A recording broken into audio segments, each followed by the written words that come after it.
क्या वाकई देश चाहता है, ये देश का मोड है कि मुक्ति मिले इस सरकार से?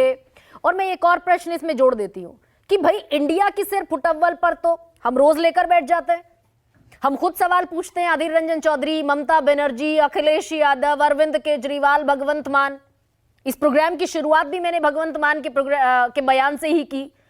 लेकिन जेजेपी और भारतीय जनता पार्टी का हरियाणा का झगड़ा, जीतन राम मांझी, एलजेपी-आर का बिहार का झगड़ा, शिंदे अजीत पवार और बीजेपी का महाराष्ट्र का झगड़ा, इसे हम तूल नहीं देते? देखिए गरिमा जी, आपके पहले प्रश्न का उत्तर, मैं भविष्यवक्ता नहीं हूं, ना मैं ज्योतिषी हूं और ना मैं इतना आशावादी हूं कि विपक्ष एकजुट होकर नरेंद्र मोदी को पदच्युत कर देगा। ये अभी बड़ी दूर की कौड़ियां हमारे मित्र लोग ला रहे हैं, पर कौड़ियां दिलचस्प है क्योंकि आंकड़े के साथ जो आंकड़ा सूट कर रहा है लोगों को, वो आंकड़े चुन रहे हैं। और जब आपने छवि वाले आंकड़े की बात की तो उस पर कह दिया गया कुछ भी कर लो, कुछ भी नहीं मतलब है।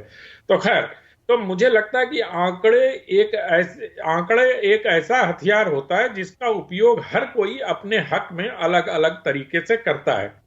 जिस प्रकार के तर्क अभी डिबेट में मैं सुन रहा हूं गरिमा जी, इसी प्रकार के तर्क विधानसभा के समय भी दिए जा रहे थे। नरेंद्र मोदी के नेतृत्व में कोई चुनाव नहीं जीत रही है, जहां जहां नरेंद्र मोदी गए वहां वहां पार्टी खत्म हो गई, ये हुआ वो हुआ, ये सारी चीजें हमने सुनी। नतीजा, उस समय भी एक यात्रा हुई थी, भारत को जोड़ने की यात्रा। अब उस यात्रा का परिणाम क्या निकला, ये बहुत दिलचस्प होगा जानना कि वो यात्रा मध्य प्रदेश के जिन इलाकों से गई थी वहां कांग्रेस का क्या हुआ। जिनको आंकड़ों पर भरोसा है उनको इन आंकड़ों का जरूर विश्लेषण करना चाहिए कि श्रीमान राहुल गांधी की जो वो भारत जोड़ो यात्रा थी, वो मध्य प्रदेश के जिन इलाकों से गुजरी, जिन क्षेत्रों में गई, वहां पर क्या हुआ। राजस्थान में जिन इलाकों में गई वहां पर क्या क्या परिणाम रहा। बिल्कुल दुरुस्त कह रहे हैं अनंत विजय। लेकिन क्या मैं ये सवाल पूछूं आपसे कि 2019 में वोट शेयर मिला बीजेपी को इंडिविजुअली 37%, 37%, और 37 के इतर जितना भी वोट शेयर मिला वो फ्रैक्चर्ड ऑपोजिशन को मिला ना। इसमें एनडीए भी जोड़ लेती हूं, चलिए मैं, 45% का वोट शेयर हो गया।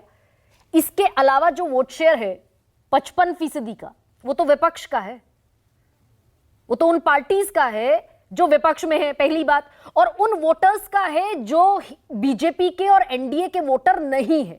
If they will get United, तब का कोई तस्वीर मेरे सामने या मेरे दर्शकों के सामने रख पाए आप? नहीं, मैं हमेशा गरिमा जी, मैं हमेशा इस बात का पक्षधर रहता हूं कि हेतु मदभूत में बात न की जाए।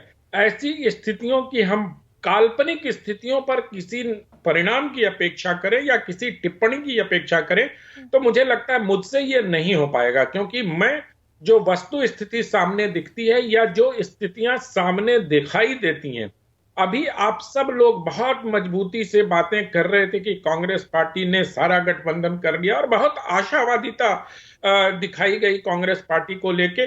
आप बताइए कि इसमें पेंच कहां था।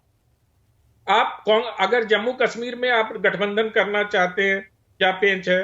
आप चेन्नई में गठबंधन करना चाहते हैं, तमिलनाडु में क्या पेंच है। बिहार को आप लोगों ने तुरंत कह दिया। तो इन जगहों पर ऑलरेडी वही पार्टियां हैं, कांग्रेस के लिए कुछ है ही नहीं वहां।